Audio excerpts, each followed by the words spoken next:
And I don't know if you knew this, Michelle, but I found this out while researching recipes that it's going to make you laugh.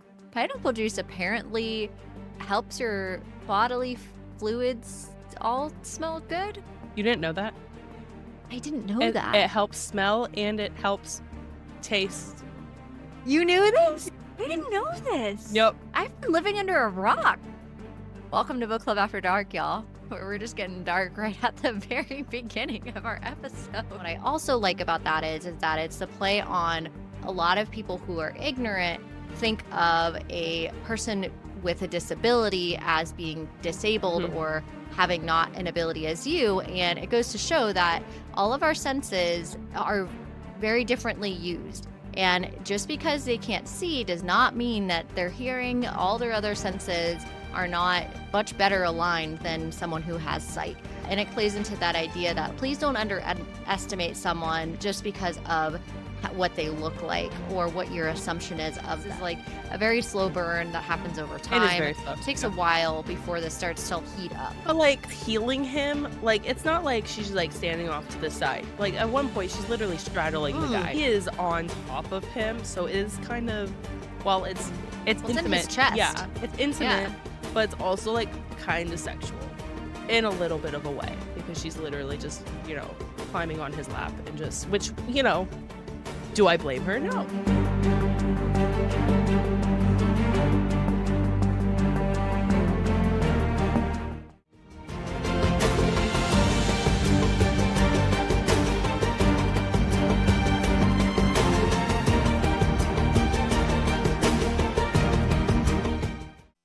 Welcome, Night Owls, to the Book Club After Dark podcast, an inviting moonlit podcast. I'm your host, Danny. And I'm Michelle. We break down fantasy, romantasy, and thriller novels.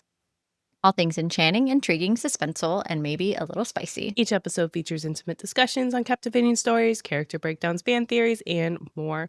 And this is your content warning. This podcast contains mature themes and discussions that may not be suitable for all audiences. Episodes include explicit language and descriptions of mature romance, as well as depictions of violence and other intense subject matter.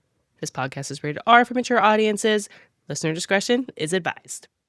Yep, and going forward from here, there's going to be lots of spoilers for the Crowns of Nyaxia series as a whole, but specifically, we are doing Slaying the Vampire Conqueror tonight by the only Carissa Broadbent. So to consider this your spoiler warning. Let's get cozy because the best stories are told after dark. Tonight's drink of the episode is based on Vivi, or Selena's brother, who mentions pineapple juice multiple times, and their like cute moment with the pineapple juice and like the symbolic nature of pineapple juice. So naturally, we had to feature pineapple in tonight's drink. So this is tonight's drink. If you get a good look at it, it has a reddish color to it. There's a couple reasons I went with red. Obviously, vampire blood in general. I loved her being a character that's blind, and she has the threads that are covering her eyes, and that is the ribbon or the cover for her is red. So there's a couple different symbolism there. We're going to call it a Pythora's cure because we also know that her brother has a drug addiction to this seed that kind of runs rampant, and he does have a happily ever after, which I was surprised about because Carissa doesn't always do that for us. Right. This drink has honey whiskey is the base. It also has pineapple juice, cran raspberry juice, and a touch of grenadine. Cheers. Cheers. I loved this of Naru's story. They have like the background of where when they were kids, she has like a chipped glass and, he's like, don't spill the pineapple juice, and they're feeling content. And then when he has his own apartment at the end and he just like is cheerfully like, let me show you around. Do you want some pineapple juice? And it just came for full circle for him. And I love that at least his story tied neatly together because it was rough. It was rough going for him. And rough is the understatement for both of them, honestly. So having that tie-in I thought was nice. And I did use a fresh pineapple juice. I didn't go with the canned version. And you can really tell the difference in sweetness. So it's a lot lighter because it's fresh pineapple juice. And I don't know if you knew this, Michelle, but I found this out while researching recipes that it's going to make you laugh. Pineapple juice apparently helps your bodily fluids all smell good. You didn't know that? I didn't know that. It helps smell and it helps taste. You knew this? I didn't know this. Yep. I've been living under a rock. Welcome to Book Club After Dark, y'all. Where we're just getting dark right at the very beginning of our episode. With, Oh my god, girl. I had no idea. It's, oh yeah, if you have a whole cup and wait an hour. I was like, excuse me, what? So now we have a big, giant, fresh thing of pineapple juice in our fridge. And the way I was like, oh, right then. Okay. yeah, maybe all parties at your household should drink that to make sure everyone is having a good time and smells good. I will take that into consideration and share this advice to said other party, which which would, The one. this is my Yes. husband. Let's be real. And there's, yeah. But anyway, the drink. Right. Let's get back to the drink. The drink is delicious. The honey whiskey is great. I feel like the fresh pineapple juice makes it not overly sweet because canned pineapple juice is like extremely sweet Mhm. because it's concentrated.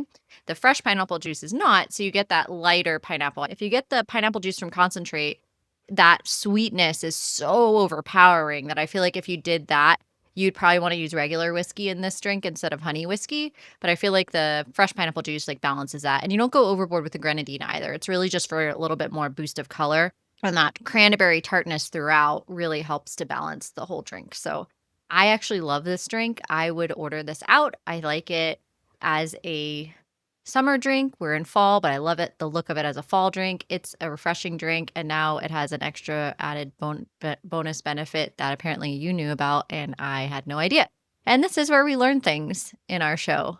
So I thought that was there's common that. knowledge. I thought that was Clearly not. now you know. As the pregnant woman, was pineapple juice involved, ma'am? We keep lots of She laughs. fruit around the house. Okay, then. All right. Yes. Michelle is due in December for those who don't know this by now. If we're just tuning in and didn't know that. Yes. Anyway, now that we've fully done that, tonight we're going to talk about what we're exploring we're getting back into the Crowns of Nyaxia series. I'm super excited about this. It's one of our favorite series. It's the reason we started our show. We love Carissa Broadbent. We love her worlds. We love her world building. We love Crowns of Nyaxia in particular. And this standalone, Slaying the Vampire Conqueror, is no different. This was a 5-star for me. So whether you're reading along with us or you're just here for the book talk, we are really glad that you're here. So let's get into what's your reading order, Michelle, would you say, for this book? So we have this series overall, and I want to touch on reading order really quickly as we get back into the Crowns of Nyaxia world and how many books there are, where you feel like this book fell in, and speak to that a little bit. Well, I know for Carissa, this book is supposed to come before Songbird. So this is the book you read after the first duology. The characters don't come into play until Fallen. However, in the end, there's reference to Atraxis, and Atraxis is still alive during this reference and that's Nyaxia and Acacia. And so that shows it doesn't come after Songbird. It has to come before, or maybe when Songbird is occurring, honestly, at that time. Yeah, at the same time. Yeah. So honestly, if we read it after Songbird, and I didn't feel like I missed anything for Songbird, and since the characters are really important, Fallen, I'm fine with reading it there. I just mentally made a note this actually happens before the ending of Songbird, and that's totally okay because really it's just the mention of Atraxis at the end. What about you? So let me ask you this, because our reading order, I have a follow-up question to that. So our reading order, we really liked reading Vale and Lilith's story, which is 6 Scorched Roses after Ashes. Right. So would you say, which is, again, before Songbird. So, right. So it goes, let's break it out. We have the first book, which is The Serpent and the Wings of Night. Then we have Ashes and the Starborn King. So these are the first 2 duologies that follow Aurea and Rain. But again, Carissa Broadbent does this amazing thing where her first book is the female main character's point of view throughout. Second book is male main character and female main character. Sometimes in the first book, you might get a little bonus of his point of view, but primarily it's entirely female main character, and then you get the 2 points of view. Then she has the 2 standalones. She has 6 Scorched Roses, which follows Vale and Lilith, these 2 characters appear in Ashes. They also appear in Fallen as well. And they're going to appear in the 5th and 6th books as well. So they're important side characters to the story, as well are our characters in this book in Slaying. So in Slaying, we have 2 new characters that we're introduced to, and same type of thing, follows the same storyline, you're right. They come up more in Fallen. They're critical to the overarching, like, main story, and I think their story of who they are can definitely be a standalone, but I do think it adds to Fallen knowing who they are. Mhm. I think it adds a lot of depth to them, I agree. is knowing their story and kinda what's going on, because when you read it from Misha and Asar's perspective of who they are, it's a very different reality than who the characters truly are. You don't get the full understanding of them without having read Slaying. Yeah, I would agree with you. I think I don't mind that we read it this way, but I wonder now that their books are all out if I would recommend reading Lilith and Vale's story with Six Scorched Roses and then reading this standalone and then reading Songbird. Mhm. What do you think? Like that? I don't well, because 'cause that'd be 2 standalones in between, so it would I feel like that'd be too many additions to the characters and as side plots to, like, the main plot. So if I were to read Slang before Songbird, I would probably read Six Scorched Roses before Crowns of Nyack or the Star-Cursed King, just because I felt like that'd Okay. be too much, like, Okay. filler, not Which is filler. Carissa's recommended reading order. Mhm, Yeah. I guess that makes sense. Okay. mhm. Fair enough. So, All right. let's get into this world that we're in now. So this is still Crowns of Nyaxia series, but we're in a human nation, a human continent called Galea. So this is far away from Obitrace, and we have our characters. Yes, we have a map, which is not included in the Kindle And he's version. showing a map. Is not included in the Kindle version. Oh, it's not? Mm-mm. So it's nice to know that there is a map because I read the Kindle version. I was wondering where the map is, and there it is. Oh, there's a map. It was but the layout of Galea, it honestly not having the map, it wasn't confusing because the entire No. trip starts south and they head north, and that's basically all that they're doing the entire time is heading further and further Yep. north. So, the map was I mean, having a map would be nice, but it wasn't as confusing as some other fantasy books without a map. That gets really confusing. So, we have We're looking at you, Onyx Storm. We are looking at you, Onyx Storm. We are looking at you. Yes, we love our maps. So, we have new characters, like we mentioned. We have Selena, who is our FMC here. She's 25, she's human.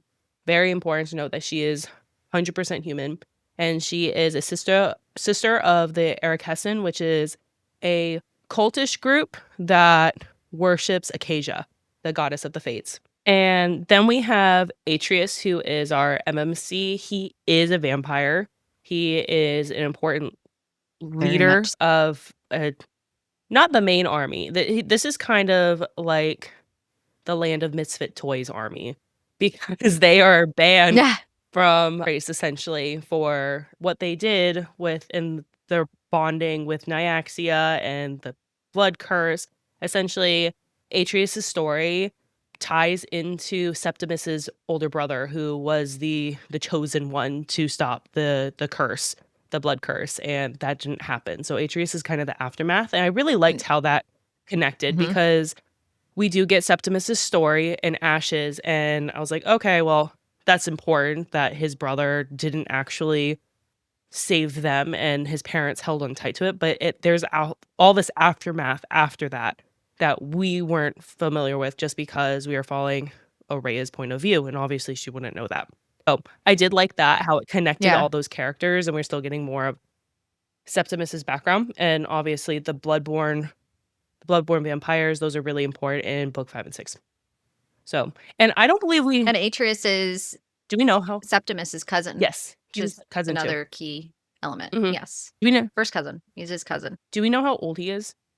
I didn't I centuries, obviously. Atreus? Yeah.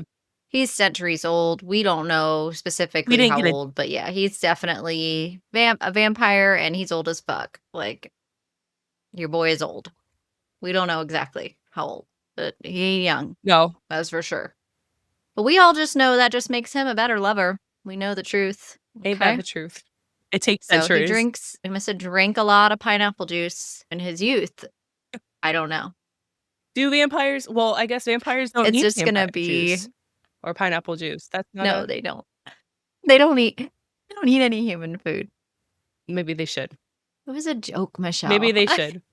we're going through these chapters, we're gonna kind of chunk them up a little bit because there are major plot points that go throughout as the story is building. Mhm. So, we are gonna go We got a lot of yeah, we got a chapters. lot there's 51 total and in this entire book, so there's a lot of chapters. They're all from Selena's perspective because it's their book, Mhm. and, yeah, we're just gonna chunk them together. So we have in chapters 1 through 3 is basically our introductions to Selena. Selena, part of the group Yep. of the Erechessin. They worship the goddess Asaja, the weaver of fates, keeper of the unknown, mother of sorcery. Those are essentially all of her titles.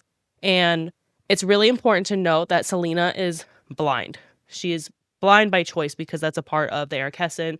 They remove their sight over the period of a year with these like drops that take it away, which is god Yep. awful. Like what? And they're They're children. Let's children. not forget that part. And Yeah. Selena's 10 te is older than the rest of Yes. the girls who start because they tend to be very, very young. She was 10, and this is kind of a thorn in her side because she has, like, this trauma from her life living in poverty, living in a warlord's kingdom, essentially, that, she's not able to blindly follow, which we love. She's not able to blindly follow just like what the Sight Mother, who's, like, the leader Yeah. of the Erechessin, essentially, like, the headmistress, whatever, that causes a lot of conflict because she questions the leadership a lot, which we love, obviously.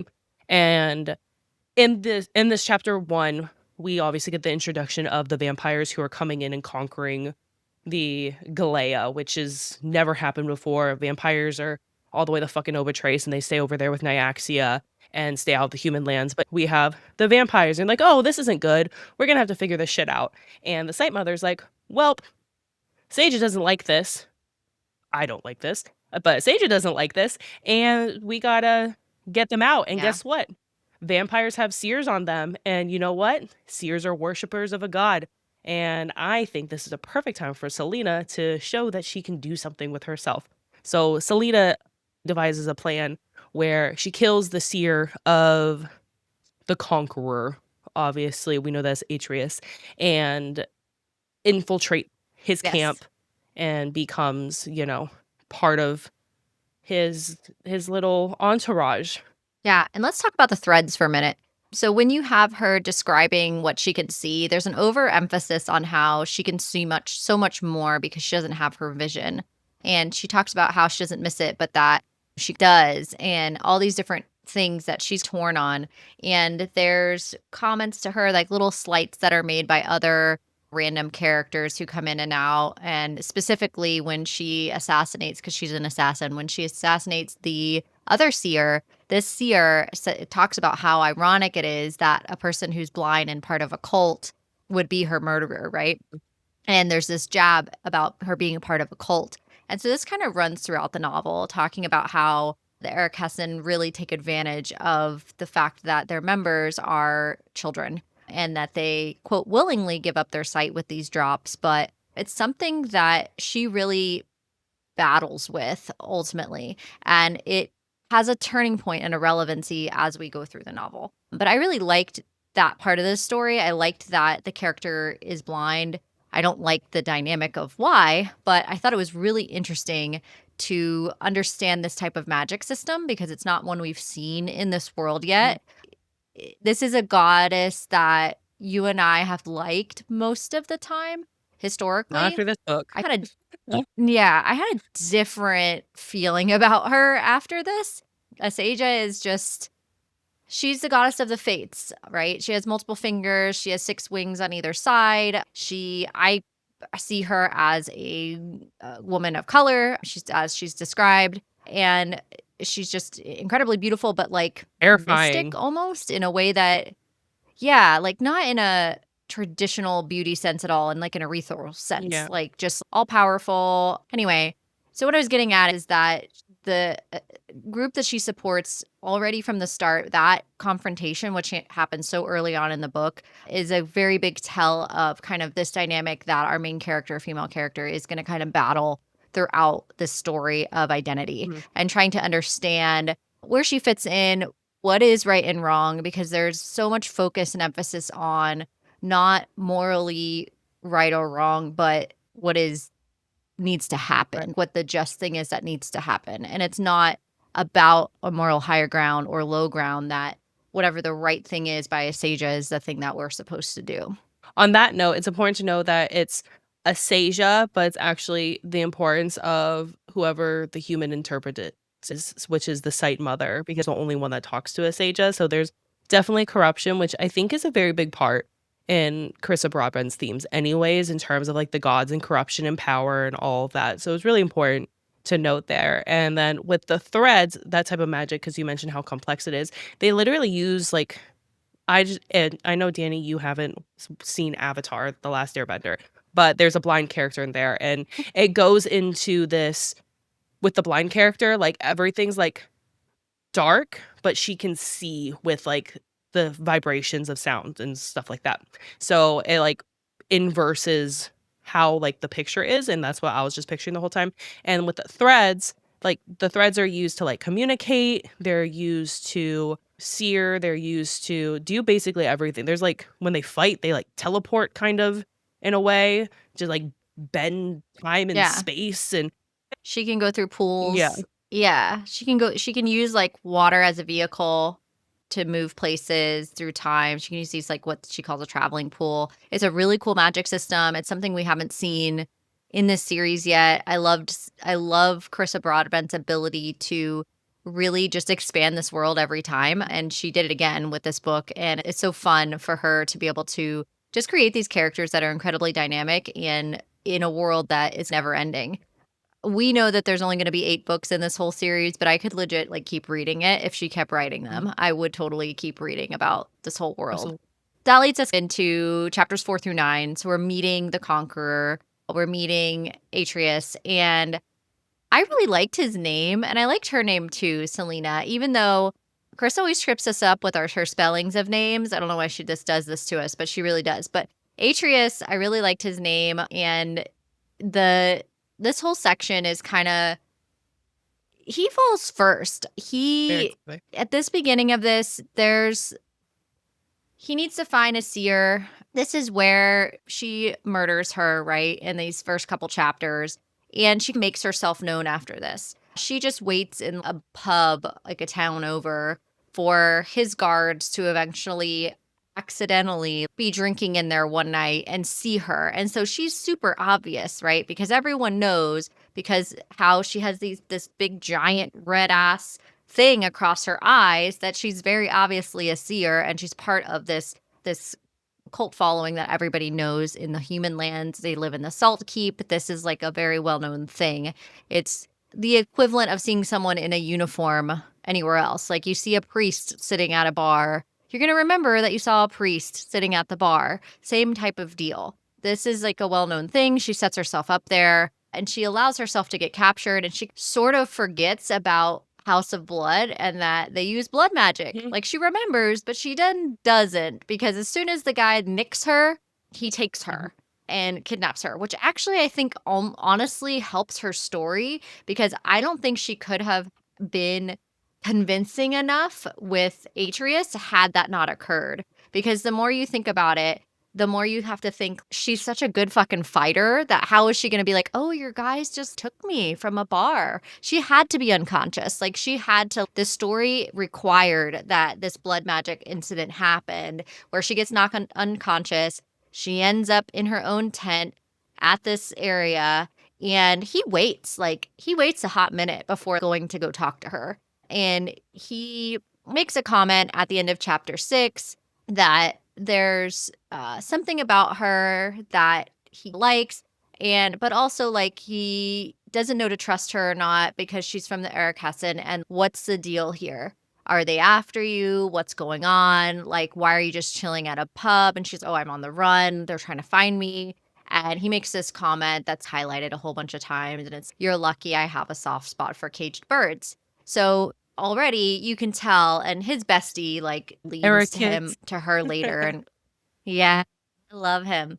Leans into him later, and his story is so heartbreaking. Carissa, why does she do I this to know. us?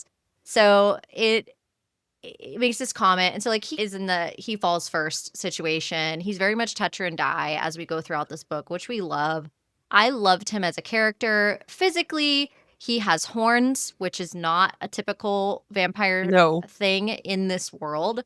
He's also exceptionally powerful, incredibly calm, very good at controlling his emotions. And remember, she has these threads. So she doesn't see this, but she can see it through the threads and she can understand whether he's lying or not, where anyone is lying or not. There are differences in how that's what makes her this incredible assassin and what makes this magic system really cool is she's able to have a lot of power in a way that you would traditionally think a blind person would not have these gifts and these powers. And what I also like about that is that it's the play on a lot of people who are ignorant think of a person with a disability as being disabled Mhm. or having not an ability as you. And it goes to show that all of our senses are very differently used. And just because they can't see does not mean that their hearing, all their other senses are not much better aligned than someone who has sight. And it plays into that idea that please don't underestimate someone just because of what they look like or what your assumption is of them. And Carissa plays into that very well in almost all of her books. She does a really good job of keeping you on your toes with saying, hey, whatever your biases are, you probably just shouldn't bring them here. So I like that about this character as well. But that brings us to chapter 7. She is shackled, of course, because they don't trust her. They bring her some nasty ass food, and Ericus kind of talks about how he's like assigned to her, and he makes mention of, oh, she's like his type or whatever. She's obviously very beautiful. She doesn't see herself as this because it's not a thing in the world that she's in. Mhm. She's not a virgin, but she like doesn't get out much. It's not like she's some kind of partier, you know what I mean? While she's mentions that other people in her cult or whatever have had sex with different people that they've tried to kill as like part of the way that they Use your vagina as complete a a weapon. mission. There. I've never done that before. I'm a virgin, whatever. She doesn't tell anyone this. This is just something you learn about as we go on. In chapter 8, she starts to realize that he is contradictory and she's really trying to understand him. He seems to be in a lot of pain. He never seems peaceful. Atreus is very tightly wound. She can't figure out why, but he just cannot be at peace. He's just really like rigidly structured and he cannot relax. This guy can't relax to save his life. She gets released by him and he's, yeah, go ahead and try and escape, but it's not going to end well. It's probably not a good idea for you to do that. You can if you want. I'm not forcing you to be here, but like everything is a choice. It's still a choice if you decide to stay.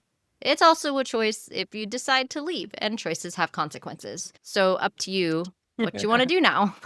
Not a lot of choices there, Nope. really, but he threatens her with that. And then he takes her beyond the outskirts of camp to see if she can like do what she says, to see if she's a legit seer, if is she going to actually add value to what's happened. And let's not forget to mention that nobody knows that she murdered the other seer because she does this like out in the Mhm. woods. So he like waits a few days before they end up finding Selena at this pub and all of that. So he doesn't know that, and she's obviously planted there. But when she first goes to do this seer stuff, we realize how intense it is physically on her. She'll be like walking in these threads and her feet are bleeding. Like extremely intense magic, very powerful. She has to make a sacrifice to do this. So it's usually some type of animal. She hunts it herself. There's a fire that has to be built. There's a whole like multiple steps to how this all kind of plays out. And he wants to see what she can do if this works. And it's described as falling. Like as soon as she starts to get into this mindset, she like falls back into it. And it reminded me of Stranger Things when she's in like the room Yeah. with the water and it's all black. Yeah. And she like first fall and like starts to see different things as they go on. That's kind of like how I thought of it. Like different threads start to come to light through this. And they're planning to take the next city of conquering throughout this world in Galea, and it's Alka. And there's this warlord there, and the Alka land in particular is built into stone and like of the sea. Remember Game of Thrones with Theon's sister, Yes. Yara Greyjoy of the Iron Isles? This made me think of the Iron Isles. So Iron Isles in Game of Thrones is very impacted by the tides and currents and all that. This is the same type of thing. This land in particular, or this like coastal depraved town, I guess you could even call it that. It's barely hung together. It's a bunch of drugged warlords that lived here, and all their people are drug addicts too. It's not a great situation because all these people are on drugs, which you think is because of the king. We'll get into that later. But drugged people and warlords are easier to control than sober people Mhm. who can think for themselves and who are educated. Yep. How dare Facts. Yeah. So he allows her, she falls in and determines where she's going to go from there. Leads us to chapter 9. She starts to see what her path would be and gets a little bit of an understanding, but then she deliberately starts to follow another path on purpose because she wants to learn more about Atreus and his story. And it's him and a younger man. There's an eclipse, there's a foreign mountain. Another man is standing before the goddess Nyaxia. And she talks about how breathtaking she is. It reminded me of when we first see Nyaxia in Serpent in the Wings of Night, and it's described of like galaxies in her hair and just like how just ridiculous Nyaxia is to be in the presence of. And there's a feeling of betrayal. We don't get the full story because Atreus wakes her up and sees that she's like kind of freaking out, right? And he like tries to wake her, which is very dangerous. She lies to him and is, you need to move to Alka under the full moon. And then the rest of the vision, she says, is the truth. But that it really wasn't. It was a crescent moon in the dream. And that leads to our next chunk, which is chapters 10 through 17. And this is essentially Selena's first mission in terms of being a part of the vampires, of being like the official seer. So they have to quickly move camp, and the only way they move camp is on foot and with their horses and carts and all of that. So they have to pack up And their at night, camp. Yeah, and at night because remember they're vampires, so they have to move at night. So they pack up their tent, they keep moving north. So again, they started at the very southern part of Glea, and now they're moving north towards Alka. And one thing that I really liked about these travel scenes, because it's just traveling for like a week or two at a time, you learn a lot about mm, Ericus and how Ericus is just chatty and he's just such a fun character. And what Lena yes. does is like freak him out all the time because he forgets that she can actually see things. So she like teases him and spooks him all the time. But it's really important that he's sensing that there's something going on between Selena and Atreus. He senses that already because that's like his bestie ultimately. And that's where we get the comment that Selena is his type, which is beautiful, mysterious, dangerous, and obviously clear as the fucking moon mistake. Because Yeah. yes. And so they continue, they ride along, make a campsite, and as they're making this campsite, she tries to like test the boundary of how far she can actually leave because Atreus is like, never leave your tent unless it's with Ericus or with myself because these are vampires. And even while they understand like you're the seer, like you shouldn't be touched, they're still vampires, you never know. They're Yeah, hungry they are and you're hungry. human. Yes. And these vampires tend to only feed on animals and what's around because Atreus actually has a strict moral code in terms of leaving like the humans alone. Yep. If they can be saved, as the good ones, the innocents, if they can be saved, they are left alone. So, but there's this Yeah. festival in the night. Every 5 years, they celebrate this festival in the House of Blood, and it's under the waxing moon, closest to the spring equinox. So they just happen to be on a festival night, and she's like wandering around and finds Atreus like going in on this buck, and she just like they have like this awkward stare down, and he's just like, "You should leave." Uh, And she ends up, sneaking off and communicating with her sight mother, and her sight mother's like, "Why him? Our whole point is to like get him to conquer stuff." And she's like, "But like there are innocent people there." And the same other and this is where you get the conflict because Selena's always focusing on the innocents. Like there's children there. And that's all she's focused on because she's thinking of herself. Because as a child she was living in a war zone. And the stepmother's like, "There are also drug lords there, and that's the bigger picture." So she always battles with that.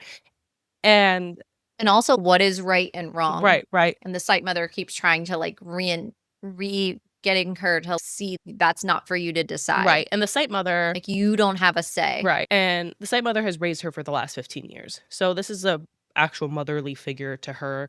And so she looks up to her, but she still has like this conflict internally. And after this interaction, Ericus is pissed because he's just like, "You got me in trouble. I told you to stay put." And she's like, "Everyone else was having fun. I should have fun too." Which, fair.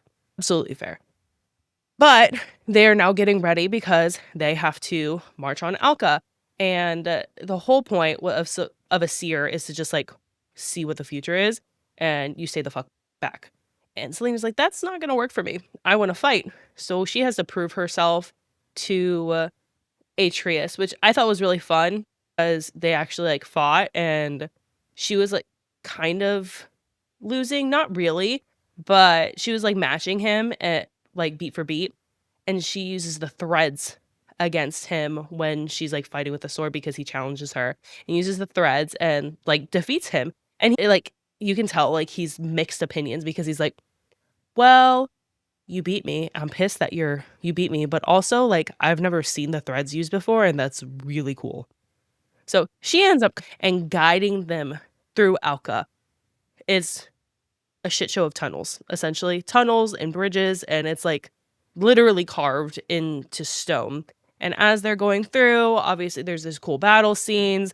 Atreus is a badass on the battlefield. He just is reacting his reaction time. He's very thorough with killing, making sure it's the bad guys essentially. And these warlords are assholes and they make innocents come out. So like because they need bodies, like, just women, children, just people that are victims. And Atreus is very much like, "Okay, I'm gonna actually cover my sword and hold my sword way up high so I don't kill anyone. No Accidentally. one else, Yeah. you better touch anyone, and we're just gonna go through these tunnels." But Selena miscalculated, and they almost all drown, which, Ground. that would have Yep. been awful, but she finds a way out. She essentially uses the threads to, crack a hole in the tunnel and rock, and that's not something common that she can do to actually, like, bend the elements, which, she's like, "Oh, I'm so proud of myself, but also let me save everyone." And so she's Mhm. able to She also fucked up. Like, right. she realizes "Oh, shit. Because I messed up the moon, it wasn't just, oh, whoopsies, we're at a different time of night. It's the wrong night." The No, tide the came in. moon impacts the Mhm. tides. Yes. And now I almost just killed everyone, including innocent women and children that I didn't mean to. And so she was like, shit. Let me fix it all. And obviously Atreus, at this point in time, he kinda knows what the fuck happened. But he's like, "Okay, let's get everyone saved." And she intentionally goes to each person and uses her thread to, like, bring them to a certain spot so they can go up to the next tunnel above them. So she orchestrates that very, very well, and they make it through. They get to the tunnel, or they get out of the tunnels. They get to the castle where Aves is. They're hiding out, and essentially Selena and He's Atreus, a winner. they go in by themselves because 'cause they're like, "Okay, we could wait for them, we can take them on," essentially, and they have, like, this kind of their cutesy little moment, like, "Are there Yeah. many of them? Yeah." Or How many? "Yeah." Yeah. Is it yeah. "Too many? No." And they just go and do it themselves, and that's repeated, Never too many. never too Yeah. many, and they fight all the way up to Avis, and he's just like the castle is just a shit show, ultimately, like, they don't Yeah. take care of Aves it. is horrible. I hate him. And he tries to No. take his own life because he's like, "You vampire scum aren't gonna take my life." And Atreus is like, "Your life matters to me," and just, like, completely, like, rips his throat out with his teeth. I'm like, "That's Yeah. badass." And then Yeah. And also gross, but anyway. yeah, but it's blood, yeah, but it's, like, drugged blood, yeah. But this is where Atreus confronts Selena. He's like, "You intentionally fucked things up." And she had to cover herself to make sure, like, sometimes steering can go wrong and it's not always right and all that stuff. and he ends up, whatever, dismissing it ultimately and tells her to just go away. And this is where you see more of Atreus's moral code because he intends on completely like ruling the city. And not ruling the city like it's been ruled, but like actually like making sure everyone's safe there. They're clearing out the town. He's like, you have nothing to fear. We are not the predators here. Although if you attack us, we may retaliate, but as long as like we're all good, like we'll make sure you are protected and nothing bad's gonna happen to you. Which you kind of grow a heart for him, obviously, because he's Yeah. morally I don't even know if he's morally gray. He's a good Yeah, guy. I wouldn't he's No, I don't good. think he is morally Yeah. gray. No. He's only mortally gray in the sense that he's kills a lot of people, but he's a warrior. He's Like, killing the he's bad people. doing conquering for war. He's killing bad Mhm. people. So, I don't know. I don't think he's morally No, I gray. don't think so either. I think he's grumpy, Yeah. but I don't think he's morally gray. Yeah. Chapters 18 through 19, we start to see Selena and Atreus's relationship start to grow. We have to understand that Selena has a lot of ability with these threads, including a healing power. There is what she knows of with his health is that he's chronically not in a good way. Like he's very upset all the time, is what she initially thinks when he's not at peace and this type of thing. And there's a question where he like asks her, "Are you able to heal an old injury?" And she's like, "I don't know, but I'll try." And so she places her palm to his chest, and then she can feel why he's never at peace. And it's because he has this like decaying thing that's part of a bloodborne curse that's bound to him. And she immediately pieces together, was this Nyaxia? What is this thing that's tied to you? And she kind of pieces together that the horns and the curse are both like part of what she saw in the vision. She can't figure out exactly like what the story is here, but she's what the hell? And like it's starting to decay his soul like bit by bit, and it's extremely painful. She takes the threads of this curse and starts to literally like peel and heal certain parts of these threads over time. And she like helps him while he's falling asleep. He finally starts to sleep and she's able to lay next to him while she's doing this, and they end up both passing out because this exudes a lot of energy for her as well as she's trying to heal him. And so they have this relationship start to build. She wakes up to him cuddling her, and like maybe a little bit of a surprise there against her backside. And she's, "Oh," and then he's, "Oh, sorry. There's nothing going on here."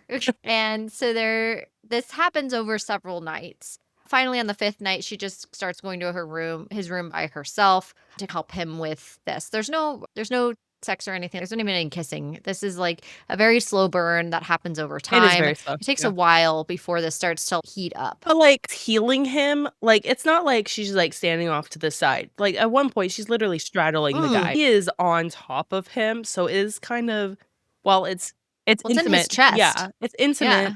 but it's also, like, kinda sexual in a little bit of a way because she's literally just, climbing on his lap and just which, do I blame her? No. There has to be a certain level of trust, right, for you to get that close to him. He is the conqueror. He says he doesn't trust her, but clearly, like, he wants to desperately. Yeah. And I think he definitely does way before she does. There's definitely a level of trust there that he has for her that she does not return for some time. Plus the It takes her a while right. before she's convinced. Plus he gets the physical feeling of relief, even just for a little bit, because it is just Yeah. for a little bit, and he gets that from her, and that just he's honestly kind of a soft soul, ultimately, like, that all he wants is for his people to be happy and be at peace, and that's literally Yeah, they finally. have this Yeah. own he has his own little unit, which is very different from any sort of vampires that we've seen thus far, because these units are or this unit is, like, they actually care about each other and they're working together for each other's happiness ultimately and each other's peace. And it's not like the other vampire clans in Obertrace where it's like, we're gonna conquer for power and that's it. And everything's cutthroat and if you have children, the children are going to like usurp you. So we're gonna kill Vincent. our children and all that stuff. And that's not really the vibe here. they're a very different type of community that when they work together this way. So, I don't know. They're humanized ultimately.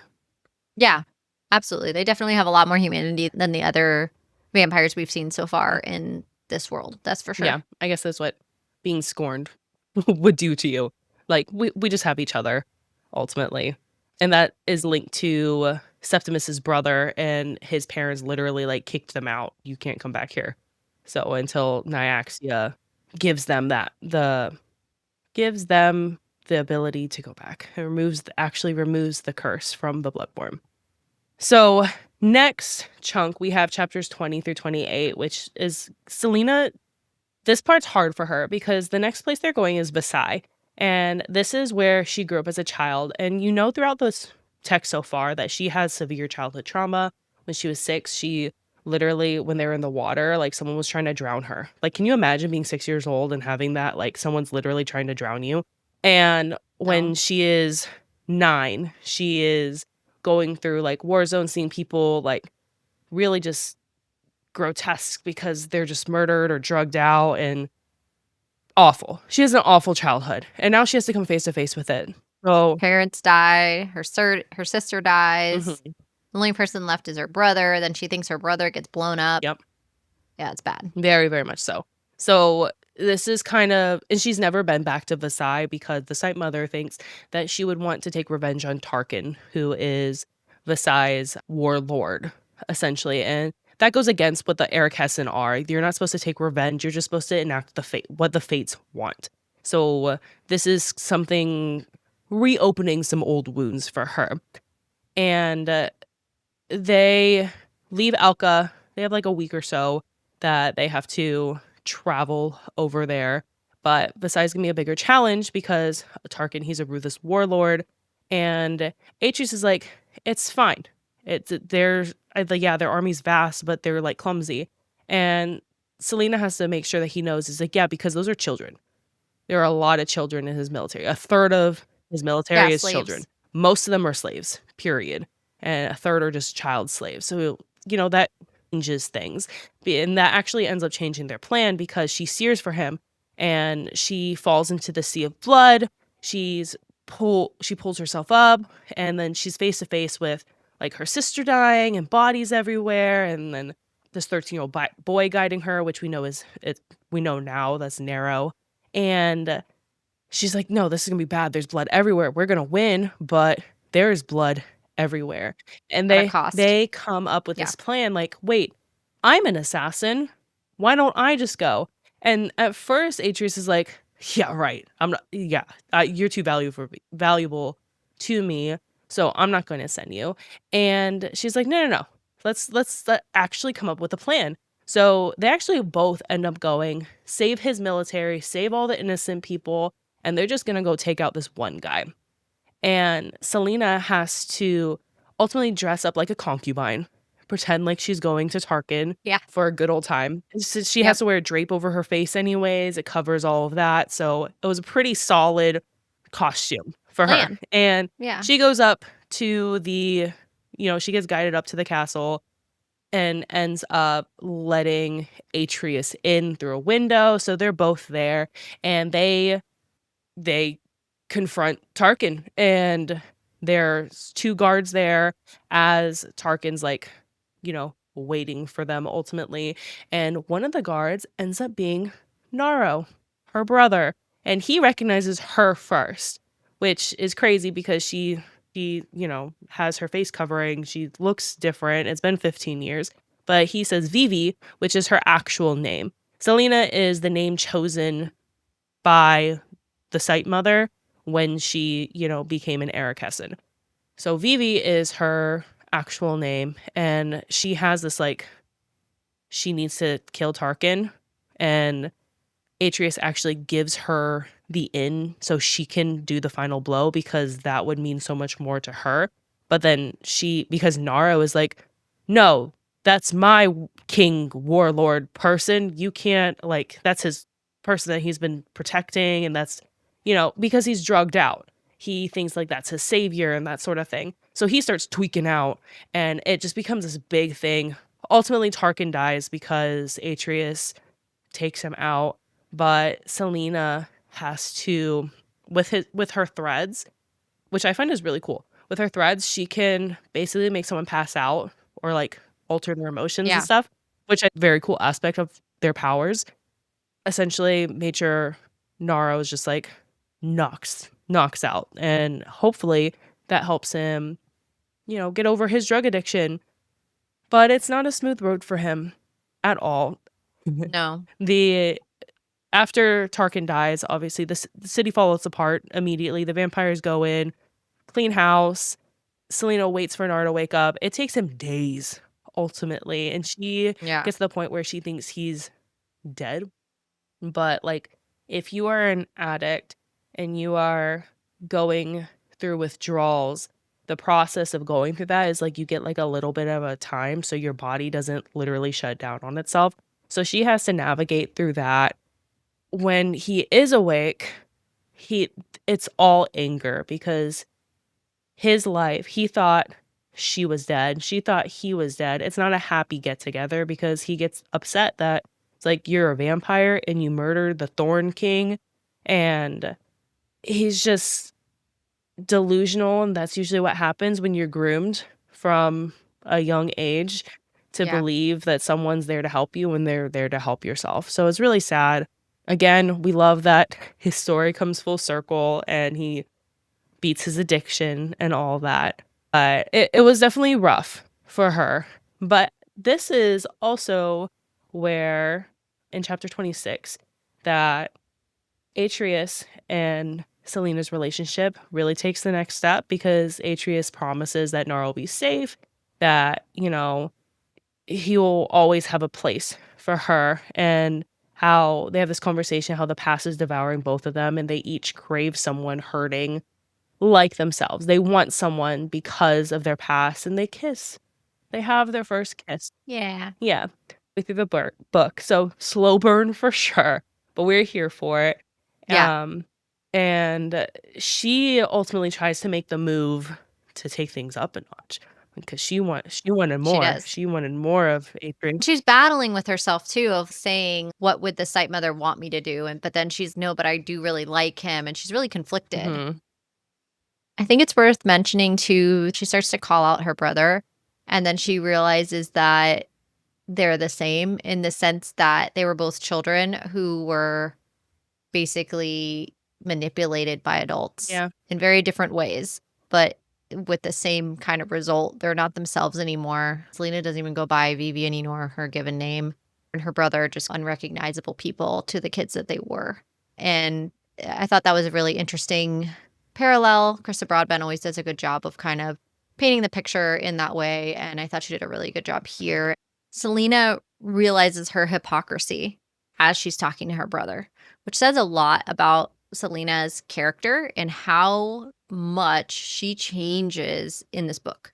Her arc and how much she starts to realize, how much she realizes that, and I think this is talks to the kiss that she shares where she's conflicted with what's going on, and she doesn't know what to do with this because Atreus is supposed to be, without a doubt, this morally black guy, Mhm. this easy to hate murderer. And he's not, Nope. simply put. And it's not that simple and it's not that clear cut. And you see that with her brother. And she sees that right away of the site mother's telling me all this, but look at literally everything else. This doesn't add up. And here I am yelling at my brother, telling him what a piece of shit he is, but who am I to say that I made myself blind? What a Yeah. you know what I mean? Like, At she's 10. able to piece that together. Yeah. Yeah, and she's able to acknowledge that. I think that's a really key part. I know we're kinda doing the broad overview, but I thought that was a really key, interesting part of this Mhm. story. No, I agree. Carissa explores trauma, specifically childhood trauma, very much throughout all of her books and does a really good job in having her characters understand how that impacts them, like, and they meet their trauma and overcome it in a way. So I really do like how she acknowledges it kind of not early on, but she does acknowledge it. And that leads into chapter 27. This is where Selena's like, "Well, I gotta help my brother because he's basically dying," and this is where she gets a little Pithora seed, which is like literally a sprouted seed, like that they either huff, but she makes him eat it, and that helps him overcome his addiction slowly but surely. And it's important here in this chapter that this is where she gets called through thread whispering by Asha or Aisha from which is like her one of her close friends ish in the Arakessin, and she's actually outside the city with the Sight Mother. She didn't know the Sight Mother was there. Selena tells the Sight Mother essentially that she thinks Atreus would actually be someone that they should ally with and then use that to take on the king. Because the Arakessin essentially this whole time has been trying to take down the Pithora king, which, we all know was a big fucking lie at the end. But at this point in time, Yeah. you're like, okay, there's this big bad king, and this guy who's a vampire who's supposed to be bad is actually trying to take down the king who's been drugging us and starving us and doing all these bad things. So might be a good idea to maybe, ally with him. And immediately Mother's like, disapproval. Asaja disapproves of him and his mission. I don't give a fuck if he's doing things that are good. Your feelings are getting involved. And I know, like, she always gaslights her and brings up her childhood, which is like, Yeah. it's true, but it's like, you're just doing this because you were traumatized. It's like, that's such gaslighting. No, she has feelings as an adult too. Like, yes, some of her feelings might be linked to childhood trauma, but like, that don't belittle what she's Every feeling. single thought. Exactly. Yeah. So, I immediately did not like the Sight Mother. No, I hated No, her. immediately, and then later when we see the dream or when she's tried to sear for the next place, I was just like, "She's evil, evil." But at this point in time, this is where Selena still like holds on to her because she's, a motherly figure. And the Sight Mother gives her a dagger that's blessed and says, after kerosene, which is where they're going next, you're going to kill him. And remember, you have no brother. Vivi doesn't exist. You need to remember Oh, that. yeah. And that's like such Yep. manipulation, and there's so many to how the Arakessin just functions, and it's awful with manipulation It's bad. of children. Yeah.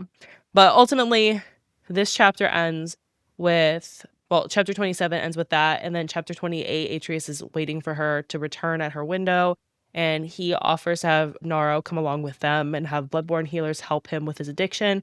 He ultimately stays, but the bloodborne healers do help him, and that just lifts Yeah, such a like a lot. weight off her shoulder because that's all she wants. Yeah. Um, and ultimately Yeah, and there's this moment too about loss where there's this conversation where it's been said multiple times that like these vampires in particular, like you mentioned earlier, understand the feeling of losing their families, understand being relocated from their homes, understand loss of that specific kind. And this is a kind of proof to that with Atreus that her brother comes back in. And interesting to notice again this parallel of the people that are supposed to be protecting her and love her and the people she's given her life to immediately are, you don't have a brother. Whereas the guy who's supposed to be evil and supposed to be this horrible, horrific person is here, let me help your brother. I have right, vampire healers or to come and help him. The complete opposite of what she's been taught this whole right. time. I thought that was interesting. No, I did like that parallel that she draws that her is supposed to be good, likely evil, and you find goodness in un unsuspecting. So ultimately, Naro wakes up and he agrees. He's like, fine, all the healers heal me. And he has this whole healing process off page that we see. We don't see until later on the effects of what happened there. Yeah. And then we jump to chapters 29 through 35. We're going to talk about this failed attack at Kerosene. And she's still healing him. And there's a couple days that go by and they're waiting and waiting for Atreus's cousin. Ultimately, his cousin's supposed to come from this island where the rest of his family is in this additional group of support that's supposed to come to help take Kerosene. They're supposed to help with this whole mission. And there's this sense of uneasiness in chapter 30 as we get into this. And Selena and Atreus ultimately decide she's going to see her to see what's going on here because there's something not right. She feels like there's something not right, and they need to understand what's going on at Veritas, so which is where they're located off the coast basically of the next place that they're supposed to attack. And he didn't have the bodies because at this point now he's lost men over a certain amount of time, and the next place that they're supposed to take is huge. It's another huge area that's fortified, etc. And to be able to take this place, he needs support. So this is what he's waiting on. She, again, falls back, has this whole image. I thought it's really tough. I feel like all of her books the imagery is so intense in all of them. But in this one, I feel like a movie that's not animated would work well for this. If you're going to do a live action of any of the books, I think the 2 novellas would make really good live action films. And this one in particular has so much war and things like that. Granted, there's some CGI and things like that with the war scenes. But anyway, I visually thought this was really cool. No, I agree because you don't have these are the bloodborne vampires. They're not the winged vampires. So you don't have like anything, right. Out. It's cool with the magic and all the threading, but you don't have like any sort of additional CGI that kind of looks funky sometimes. So I agree. I think this would be the best book of all of them to actually make a live action adaptation for.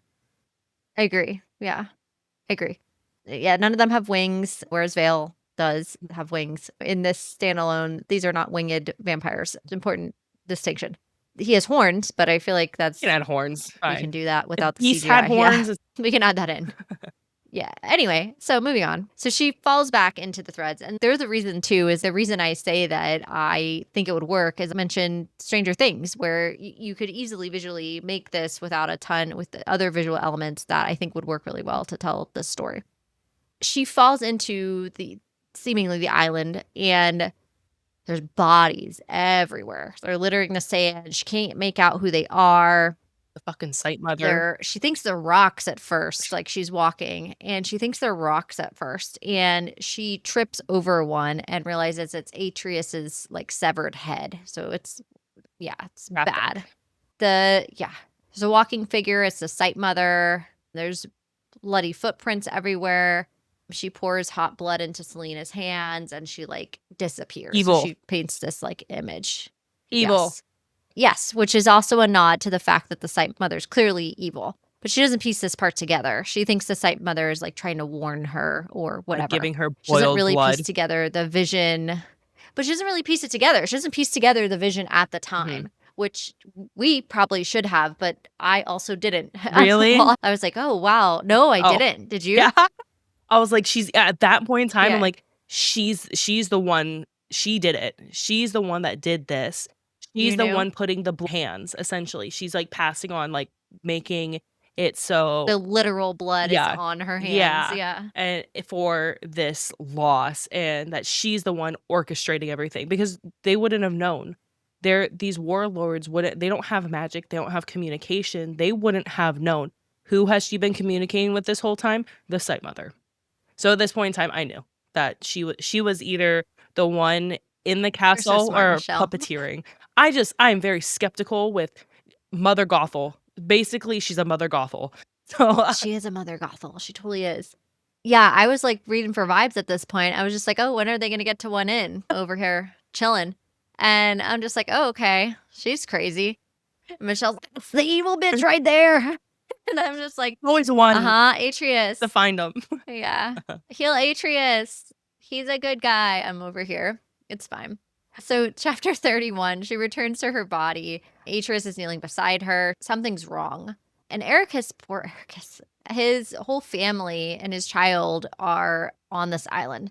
So it takes a while for everybody to imagine this is a bunch of warriors. They all have to get boats now and try to figure out how the fuck they're going to get over there, because this was not the plan. They were supposed to go to them. So it's this whole thing. They have to get this whole settlement packed up, put everybody together. They get on the boats. They go out there. They land onto the sand, and there's nothing. She can't feel anything. Remember, Selena can feel other people around, which is why she leads everybody in the first place, because she can feel other souls. And this is why she can't find the Pythora seed, because the seed of the drug itself isn't a living thing. So she's like looking for people, and she can feel people. And she's like, something is like really off. I don't know what it is. It's really off. This was incredibly graphic. I know we put a Bad. disclaimer, but this in particular, this scene was like really graphic.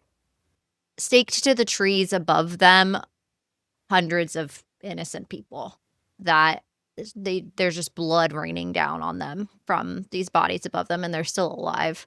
So explosives start to hit, actually. They get under attack, and there's soldiers, and there's just death everywhere. Atreus is basically with her, and she passes out. She ends up with a healer in his tent, chapter 33, and they actually killed all of the Pythora King's men. They didn't leave the island. Like, he was very particular about that because of the brutality that they did to the rest of his kin, basically, that were left. It was a very graphic scene.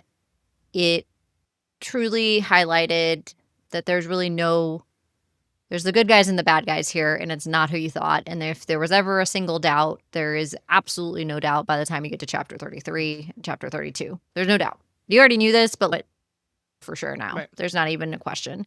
Poor Ericus, his only child, who was 10 years old, was killed, and it just, he's not in a good place. Yeah. Oh, yeah.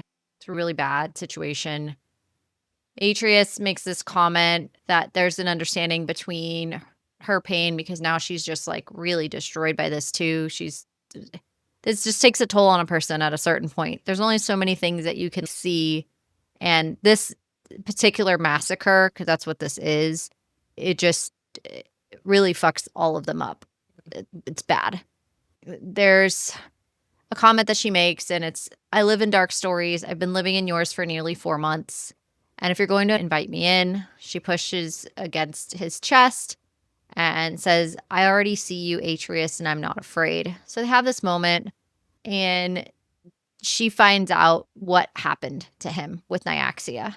He met a prince that was supposed to be able to save the House of Blood from the curse that Nyaxia had put on them, and that they committed for hundreds of years, basically, all these really terribly atrocious things in Nyaxia's name. And they finally went to her to ask for, hey, do you forgive us now? We've claimed all these places. We've done all these sacrifices for you. We've done all these things. And of course, Nyaxia, being herself, laughs at them. Yeah. And says that the disrespect of their ancestors can never be forgiven. No. That bitch. And then she kills him. Yeah. She kills him and puts a curse onto Atreus and basically says that you're banished until you can conquer a land in my name. So wild. The first gift you get is your curse. And the second gift that you will get is you're going to have to conquer a land in my name if you really want this to happen. So after that, they have a passionate kiss after this. And then this part, I was like, really? This is where we have our first time? In the rocks. Okay. Against a rock. Literally. Oh my God. She's human after all. Come on. At least. And how many showers has she had at this point? My God. At least they weren't like in the sand. I will give her that, because that wouldn't be uncomfortable. Okay. So obviously they have spicy time, right? It's written well. I like the writing style of this, but I always like to see some hygiene because I'm strange. So that was the only thing that bothered me, where I was just like, your girl. Was it Yeah, it was serpents that after the sewers they have sex. It's the same thing. They were just literally like UTI City. Like, what are we doing? She's a human. So anyway, that was going through my mind again. But whatever, romantasy, let's write it off. It's part of the fantasy. She's, after all, banging a guy that is not a guy. He's a vampire with horns that's plagued by a curse. She also can't see and uses magic. Am I really worried about the right things here? I don't know. But it's just a thought that I have as these things happen. Whatever. I'm not alone here. I know that. I did think it was interesting here that he like drank from her, and because usually that's like taboo, and they don't really there's just an understanding. Like, they don't even talk about that being an aspect of, like, his existence very much, and then he's just like, "I'm gonna drink from you, and that's it, and we're just gonna skate past that." And that's just gonna be it. Yeah, it's not talked about, No, I no. thought that was interesting. But would she really even know that was taboo? No. No, I mean, they do that, so that's like a sexual thing that they Yeah. do, but I just thought it was very interesting, like, we're not gonna talk about, like, how I wanna drink your blood, like, ever, except, like, when I'm down there, and that's when I'm gonna do it. Yeah, 'cause he bites her leg, like, the The inside of her leg. Yeah. Yeah. So, yep, good time. Don't get an inn, we get the ocean instead. Oh boy. Okay. So, next we Poor have girl. Our girl doesn't even get a bed. No. So next we have basically conquering the Pythora King because that's their end goal. So chapters 36 through 42 is their next step here because they're all hurting, but they all have to basically like realize we have a goal here. And this is where Atreus kind of is like, my men have been through so much and now this. Should I just turn back and go home? Like, but I have no home to go to. Like, what should I do? And this is where Selena kind of comes in, is like, this is your mission. We're gonna go do this. And she ends up rallying Ericus, who has been my boy is like stabbing the sand because he's just like, Yeah, he's not well. no, he's fucked up. And she's like, well, what do you say we get some revenge on this guy that killed your daughter? And he's like, yeah, man. So obviously we want that for him.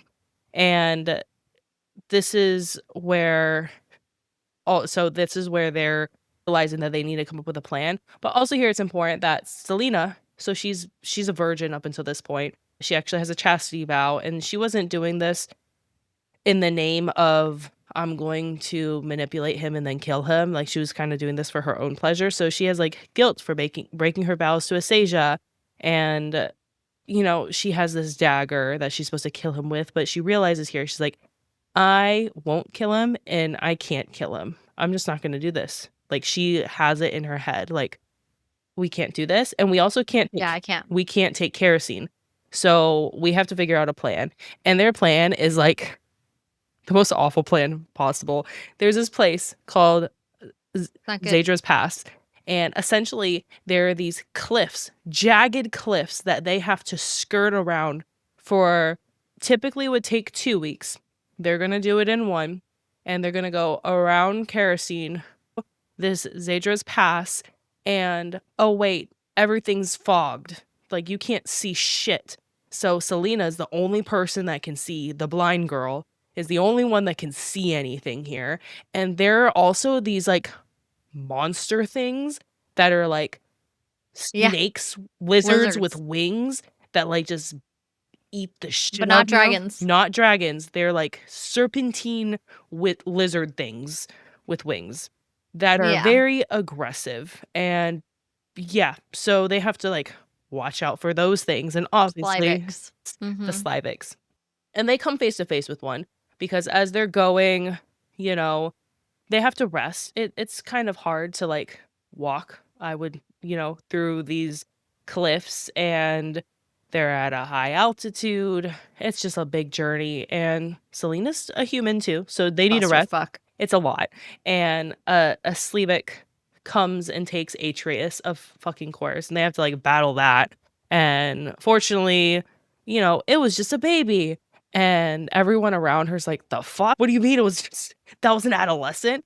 And they're like, okay, well, hopefully no more come along. Joke's on them. They're towards the end. They're like 2 miles away from the end. There's this big ass nest, and there's like 50 of them. They're like, oh shit, what are we gonna do now? Like, we can't turn back, and they're gonna eat us. No. So they like devise a plan, essentially, because when Selena's like trying to see, she realizes that there's like a rival nest somewhere off in the distance a little bit. Yes. So they basically lure the Slivics from one nest to another nest and have them like go at it just so they can like kind of skirt by and get through. So it was just a shit show, honestly. And they like, they're exhausted and like starving. They're exhausted and starving, and they did this for, like, a week of just, like, climbing this mountain Yeah. pass. That's, like they could do it for a week, though, because it's all foggy. So they're no sun penetrated, so they can actually, like, go whatever time of day, which was nice for them because vampires and whatnot. And then when they come out, they are, they're in and there are soldiers there. They're like, "What the fuck? How did these soldiers know?" There's no way they could know because the Pythora King, he keeps himself secluded because, all power-hungry warlords are afraid that their power will be taken from them. So how do we, like, prevent that? Yes. We keep ourselves in isolation. But his soldiers knew that we were coming. Okay. And actually, there's this battle. Selena and Atreus they go ahead.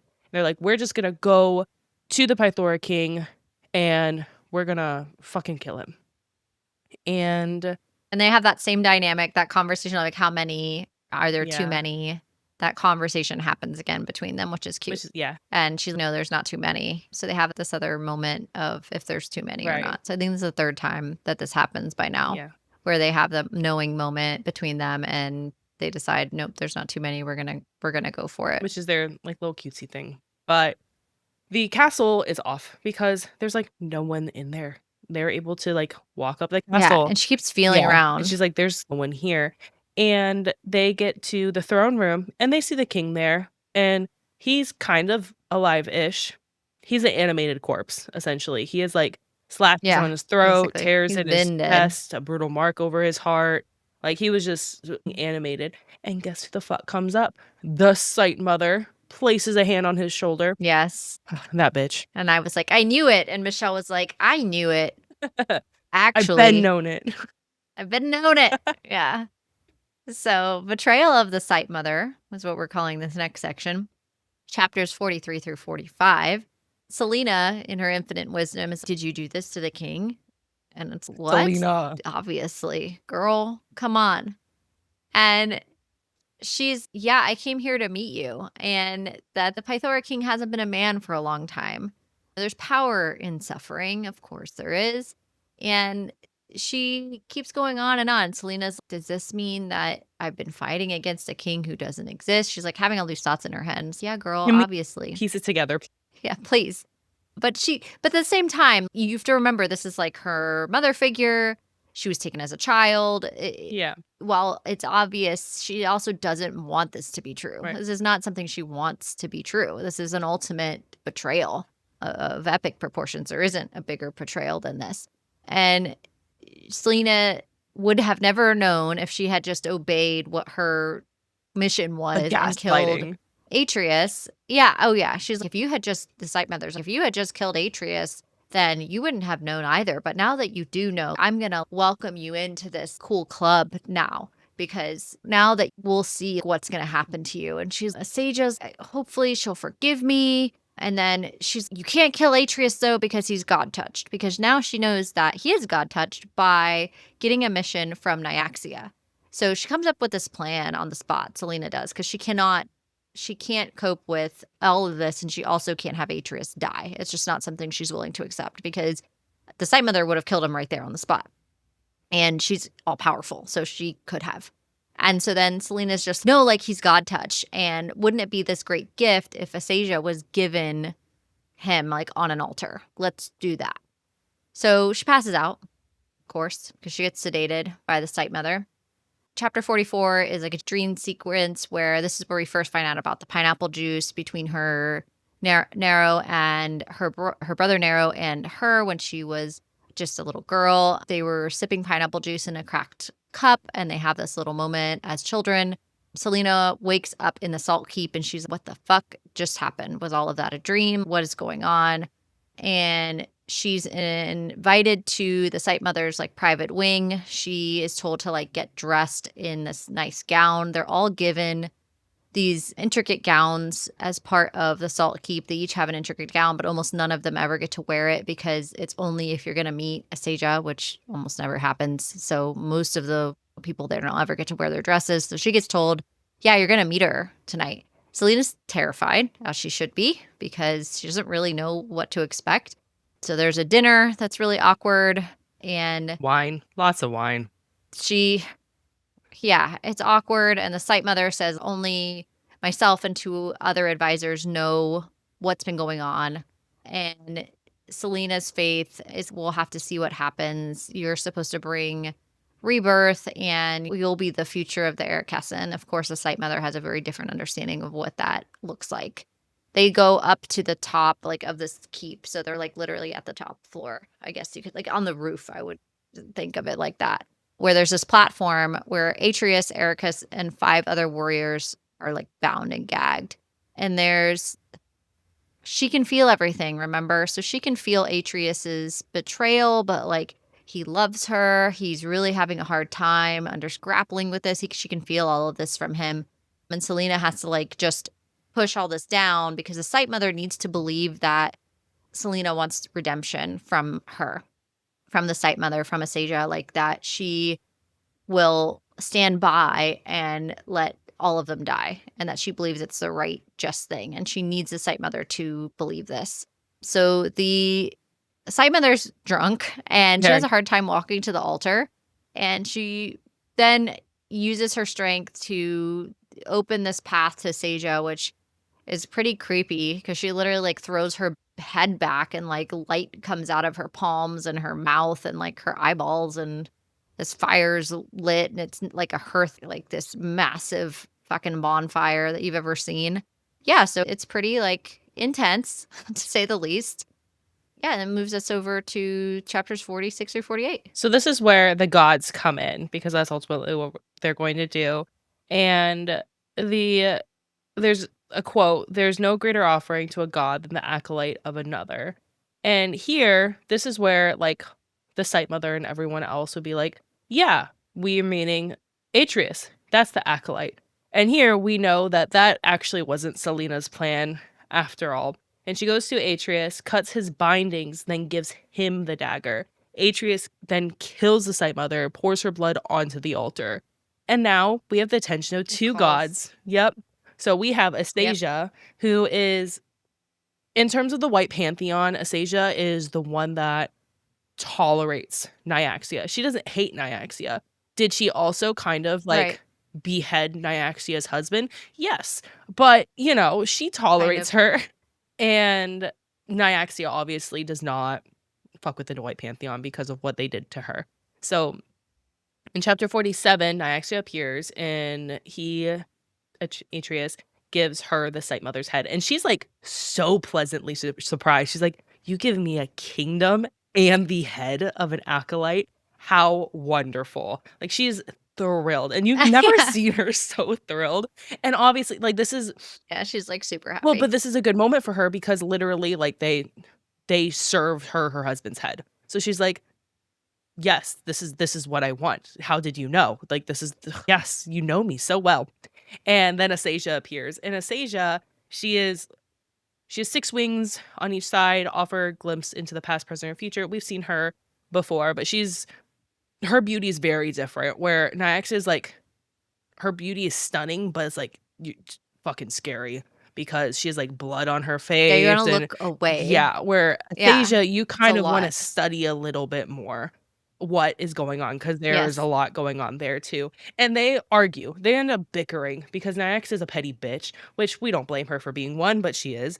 And Asasia's like, "What the fuck? I've tolerated you. I've honestly helped you more," which we know in the duology series. Like she's actually, you know, pretty helpful for the most part in terms of the Nyaxia's children, in terms of just like, you know, not intentionally screwing Nyaxia over. But here, you know, if you kill an acolyte, it's a big deal because these are like devoted followers to the gods. And there's nothing the gods love more than people who love them because that's power and Yeah.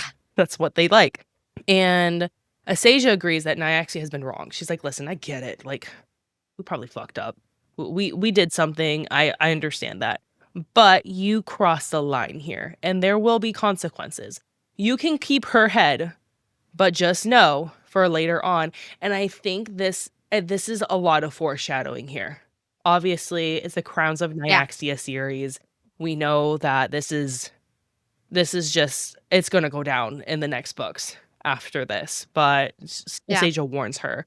And then Selena claims responsibility and offers her life in payment. And Nyaxia's like, yeah, see, life for a life. We're good. We're good. And Asasia touches her chin. So now she's officially God touched also. So she touches her chin and Yeah. tells her that she does not want her death. Her life is going to be more useful to her. And this is when Isasia leaves with her final warning. And then Nyaxia lifts the curse from Atreus, and the other vampires slump over, overtaken by the magic to remove the curse. So she's happy, and then she leaves. Selena wakes up in her room. Her senses somehow shift from being God touched, because, that would do that. Atreus was waiting for her to Yes. wake up with the dagger in his hand, and she's just like, oh, fuck, he's gonna kill me. But he's like, yeah, you Oh, know, yeah, that's what she thinks the whole he, time, and he still has the horns, he and just I'm still has the like, horn. "Nyaxia, He was you come on, girl. They make a joke. He's like, She's "You too still have the much." horns." And he's like, I mean, I guess Nyx is not described as kind. Like, she couldn't be too kind to do that. But No. no, she's like, this is a sick fucking joke for her. And yeah, he couldn't kill her because he knows her. And that's ultimately like why she couldn't kill him, because she knows him.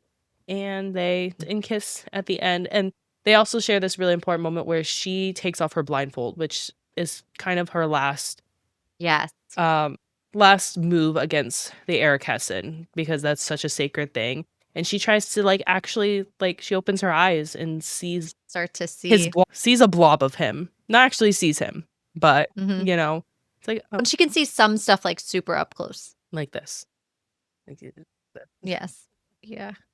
so Like what, Michelle? She's, like, about to hit herself in her own face. basically 1 inch away. Yeah. So yeah. So that gives us to our resolution of this story, bringing us to chapters 49 through 51. Selena, being the complete opposite of the Sight Mother, is let's have a meeting with all the sisters. And all the sisters are like, fuck you. You betrayed our Sight Mother. We hate you. So she takes a couple of days after this all goes down. Asha, her friend from her OG friend from the beginning and who meets up with her later, is not about this. And she realizes, like, through the threads that, like, Asha's not going to come around. She's never going to forgive her. She ends up getting half of the sisters to believe her story of what happened and that she's not a murderer just trying to seek power the same way as the Pythora King or the same way as what they believe Atreus to be, because they weren't there. They only know the version that the Sight Mother has spun for them, and they've been in the Salt Keep like this whole time. But at the same time, like, they have threads too. So, like, they can tell if she's lying or not. Right. They can tell if she's telling the true story. They can tell through her emotions and the emotions of the rest of the vampires and, like, the whole deal. Everyone's going to make their own choice. It goes to show that even in the face of complete and utter honesty, people, that it's just not enough for some people. Some people always want more than that, or they want something completely undeniable, which she's giving them, and it's just they're still just never going to They side want with their you. own It doesn't truth. matter. Yeah. They want their own truth and what they Yeah. believe is right, and it doesn't matter what the actual truth is. Stupid Yeah. Asha. So it just is what it is. And Asha, however you want to pronounce it, she doesn't believe Selena's story. And it is what it is. So she accepts the fact. Selena accepts it. And she's like, I got half of them. And we're just going to have to show them with acts over time. The same way I learned, which is they're going to just have to see, like, seeing is believing. And they'll have to just see that I am going to rule alongside Atreus, and we are both going to rule this land, and it's going to be a team effort, and we have a lot of work to do. So she's like, all right, we're moving on. So chapter 50, Atreus and Selena go back to Versailles, and they make this the capital of the country. There's symbolic reason for that. Obviously, it's where Selena is from. And they walk through the city, And it was the show old Atreus capital. around, and It was the capital. yeah, it was the Mhm. capital before. Yeah. And so they redo that. But then there's a moment where Atreus walks her around and is, oh, look here. And it's Narrow's house, her Yeah. brother's house. And they go in, and he looks night and day from what he was before. He's obviously been healing really well. And he's happy to see her, and he offers her pineapple juice. And so there's this full circle moment. A nod from our drink of our episode that we had for tonight. And then also that the key element that ties their bond together. There's really just not a lot of food in this book, 'Cause they'll all be obviously, starving. because the only person eating Yeah, it's like blood. I guess I could have made a blood drink. I don't know. I felt like pineapple was the way to go. So glad we did that. And also, I just thought this was really sweet and a nice tie-in of their relationship, like in a neat little Yeah. bow for him to have like his own happily ever after and his opportunity to have a life, which was great. So chapter 51, the very last chapter, they finally share an I love you moment because we haven't gotten that this far. They've literally quite literally killed like probably hundreds of people at this point for each other, and no I love yous were had. They've This was gonna be like a Cassian type thing where she says it and he doesn't say it back because she says, "I love you," and it's literally like another half a page that you have to flip. I'm like, "He's not gonna say it. Oh my god, he's not gonna say it," and he doesn't say it till, like, the very end. So, I was like, "Oh my god, this needs to not be like one of those." So, yeah, I was worried for a second. no, the worst. Yeah. So Atris does say it back, and there is this moment where they go into his bedchamber now because they have the castle there and it's been redecorated. She has a bookshelf that's not fully done. He brings her paint and an easel because one of the things that happens with Sight Mother when Vivi at the time before Selena gets her new name shows up, she liked to paint as a little girl, and the girl is the Sight Mother asks her, "Oh, what is this?" And "It's the sea." And she's like, "No, it's paper," and rips it up. And so this is like her first as a little girl thing that she learns over time. And so for him to leave her with paints and an easel so she can paint as she did as a child, something she enjoyed, was just really beautiful moment between them and basically the perfect wrap up of our happily ever after for these two. But they definitely make a strong presence in Fallen. So I'm glad we're talking about them now because we will be talking about them over the next few Mhm. weeks. But yeah, so Selena was at peace, and that wraps up this book. I really like this Me book. too. I liked it a lot. It was a 5-star for me. I think the ability to craft this world and these characters and this dynamic of a story and have all these side characters doing all these things and the magic system and 300 pages, I loved it. Yeah, it's not an easy feat to cram as much building as she does, as dynamic characters as she does in that small of a space.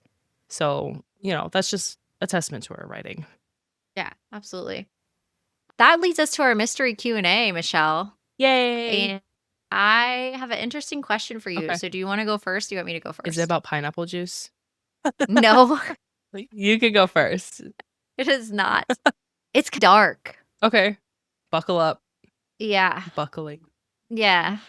Okay, so my husband and I were talking about this, and I think it's a really fascinating and interesting subject. So we are in an era of chat GPT. We're in an era of AI. We're in an era that cannot be denied that it's just a tool that's being very heavily used. And it's also evolving quite literally by the second Mhm. as people use this.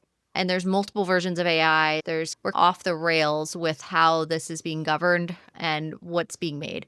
My question for you is this: how many generations do you think it will be before none of the work that we do now exists? Do you mean we as a society or is we as like you and me? Both. Okay. Well,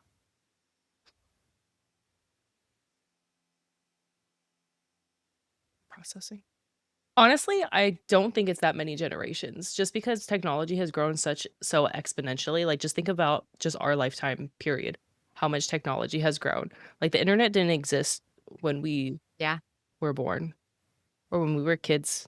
Google didn't exist. Nope. So honestly, I think a lot of the things we're going to do is going to be obsolete very, very soon, probably Yep. within our children's generation. I don't know what exactly, but I mean, you already see in school systems like penmanship is something that is becoming obsolete because schools are continuing to move towards computers. So, like, cursive isn't taught anymore. And the just children's handwriting is just god awful because they're not taught because it's an obsolete Well, skill. let's take it a step further. Salesforce just fired, I think, one-third of their sales team Yeah, because I mean, things are to automated.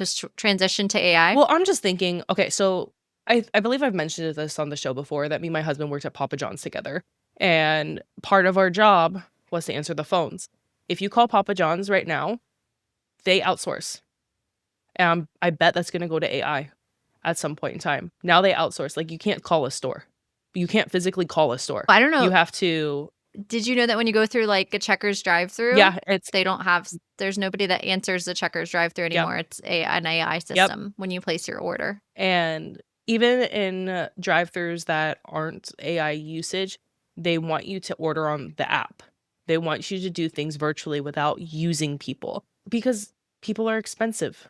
You have to pay for people. You don't have to pay for technology. Yes, that's a factor. It's not just expensive for people, but people fuck up. Well, yeah. How many orders do you place that gets fucked up at a fast food Do you place? know how much AI When the fucks AI up? repeats it back to you, no, I get that. Yeah. But when you place an order with AI, if it says the wrong thing or screws up, we're beyond a point now, like the Checkers order, for example, it's perfect. Mhm. You can tell it to omit cheese, you can tell it to whatever Yeah, you want it to do. It repeats it back to you exactly as you said it. right. Prints it out exactly as you said it. It omits, like, food waste. Yeah, that makes sense. As someone who worked in a McDonald's drive-through, I will say that there are times where I messed up an order. So, Hey, it it happens. happened. Yeah. So, yeah, it eliminates human fallibility and increases efficiency. So, I think we're gonna progressively see, like, entry jobs, tech jobs even, that those jobs will become obsolete Fails. because, we can have AI or some sort of engine run reports. Like if someone's job is just to run reports, it's like, okay, well, that's just pure data that we can have someone in charge of the AI and that's it. We don't need Jim, Bob, and Steve to also run these AI reports. So, yeah, I think a lot of our Yep. jobs Yep. in the Alright, next so generation is gonna be when? honestly by the next generation. What generation is it gonna be? Ooh, really? Yeah. So, like, our kids, Yeah. you think? I think by the time our Okay. kids are, like, in the workforce, it's gonna be a completely different ballgame. Landscape? Yeah, just because and that's gonna be Ooh, about that's 20 years. interesting. So, Yeah. yeah. What about you? What do you think? I still think, though, in 20 years, we're gonna need, like, people of the trades. We're gonna Oh, for need, sure. like, plumbers. We're gonna need garbage men still. We're gonna need stuff like that. Yeah. But I do think we are still in the age of the machine in that sense where I do think all of that will be replaced too. And I think our great grandkids will not have to work, any of them. But how do you make money if you don't work? It's a great question. That's just I don't know.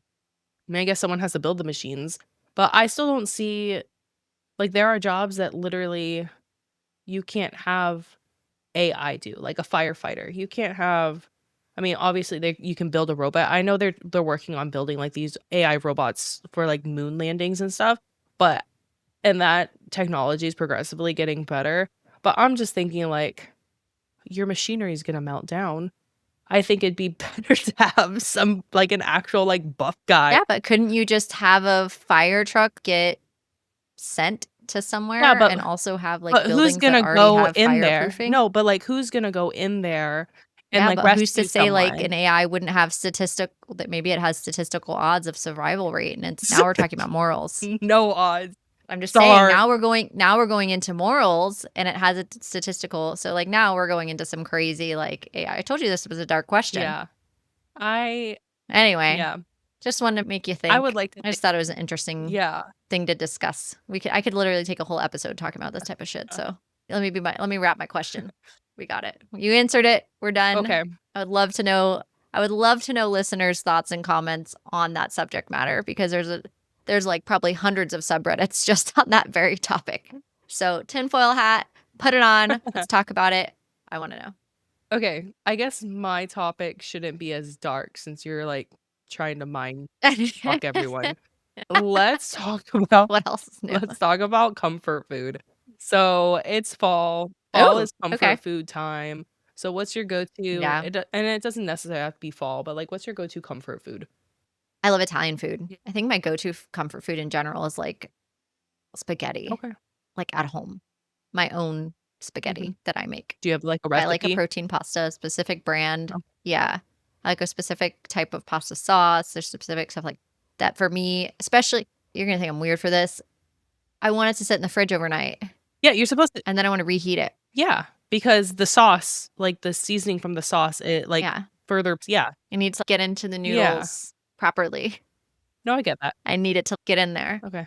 So for me, that's like a very comforting meal. I love soups, and in California when I lived there, especially Northern California, is there were like places that just sold soup. We have Panera here or whatever, but it's not like a thing. Right. So that's something that I miss is like the weather there. Really, it's basically 66 year round Yeah, that lots in of that soup. area, the Bay Area. 95 is not So you get a lot of soup. Yeah, we don't really get a lot of soup weather here. Mhm. So I do like to make there is a comforting chicken tortilla soup that I can make Mhm. in the Instapot from memory. That's a very comforting soup. My husband loves it. It's really easy to make. You can make it in 15 minutes from frozen chicken. If anyone wants the recipe, I'll give it to you. But yeah, those two items are probably my go-to as terms of comfort foods. Okay. What about you? So, one of my comfort foods, because 'cause I'm half Filipino, so, growing up, we ate Filipino food, so there's something called chicken adobo, and it's very different from the Oh adobo yeah, in Spanish food, because Spanish food, that's a seasoning, but, like, chicken adobo is, like, actually, like, a stew right. type thing. I actually made some today, so that's why I was thinking about comfort food. I was just craving it, so that's one thing with, just having What is it? Tell us about it. What's the recipe? oh, it's like a soy sauce based soup. It's like soy sauce and vinegar-y, but, like, there's brown Ooh, yum. sugar, and it's really basic, like, it's a Filipino staple because it's really cheap to make. So, it's the I love it. super easy. And I also love soup, though, and my go-to is chicken Yeah. broccoli soup. Why are we living here? I know. And I'll make it, and it doesn't last very long in the house. Chicken and broccoli soup is just, like, Oh, 'cause it's so good, delicious. so good. I've yet to find, like, a good dairy-free cream soup substitute. I just don't know. I see a lot of There's a people lot of them, do and maybe there's a few that are good, but I've I don't seen a know. lot of people do cream when they do cream soups, they actually because they have to make their base to make it thick, and they'll, like, soak cashews and, like, Yeah, I've seen grind that. them and until they're like a paste to make it, like, thick. So, that could be worth a try. I know Pinterest has a lot of recipes.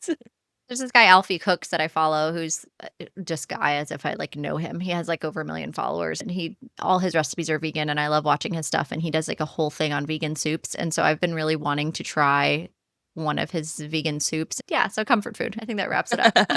Before we wrap up, let's talk about what's coming up next on Book Club After Dark. Michelle, next week, we have our interview Yes. with Bryn fucking Weaver. Bryn Weaver, y'all. Bryn Yes. Weaver, who has a movie coming out. Bryn Weaver, who wrote the Ruinous Love Trilogy. Bryn Weaver, who on September 23rd has Taurus season coming out. We asked her so many incredible questions, including what is her comfort food. We asked her all types of things. I can't understate how fun it was to interview her. It was She's an awesome amazing. time. Yeah. We've got a new drink of the episode. We've got lots of really fun things to talk about, and it's going to be great. You're going to love it. Can't wait for you guys to tune in. Yeah. It's going to be super fun. One other thing is we got some bookish mail, Michelle, and I thought it'd be fun to open it. And you got some bookish mail for us too. We got something from Amazon Publishing for their creator program. I don't know anything about signing up for that, but sure. They sent it to us. We have here, looks like cute. We've got a little bag here. Fine. Says, "Oh, meet me at the book club." It's from Amazon Publishing. So we got a little tote bag here. Fine. And then we have a sticker, serial reader, like that. Oh, let me turn that around. There we go. You could see the sticker if you're watching us on YouTube. Criminally Good Reads. So I feel like they've identified What our what reads we are. like to Mhm. read, clearly. So yeah, so they sent up, okay, what do we got here? Let's take a look. We have 3 books here. So thank you, Brilliance Publishing from Amazon company here that sent us these books. That was very nice of you.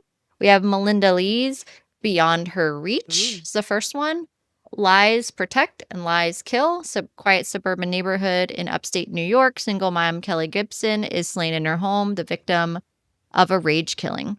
Right away, Sheriff Bree Taggart has 3 persons of interest: angry, soon-to-be ex-husband, a furtive rebound boyfriend, and an obsessive neighbor. We'll see what happens. Bree is attacked and left for dead, though. Another woman is kidnapped. Ooh, we got a serial killer on our hands here. Ooh. Beyond her reach.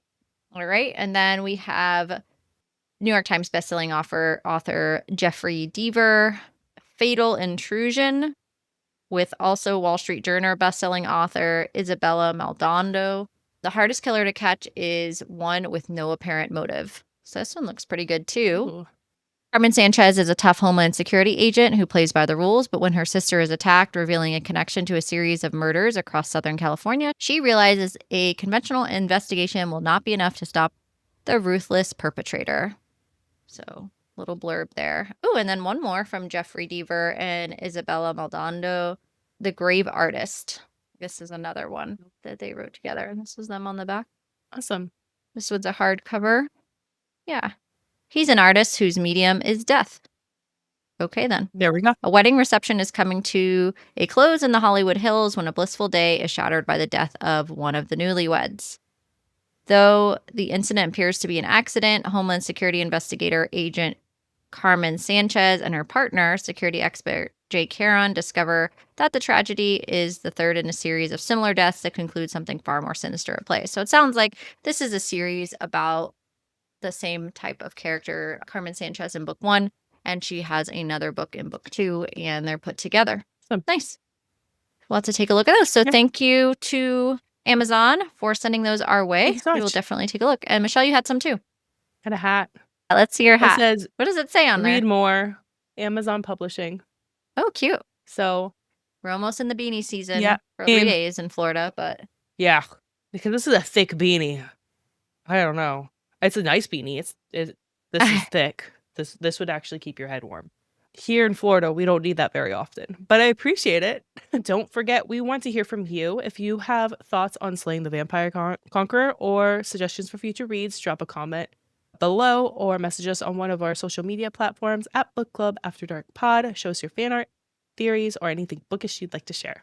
you can also visit our website, bookclubafterdark.co, to stay up to date on our cozy content and check out our merch. That's all for tonight. Sleep tight, night owls. Until next time, happy reading.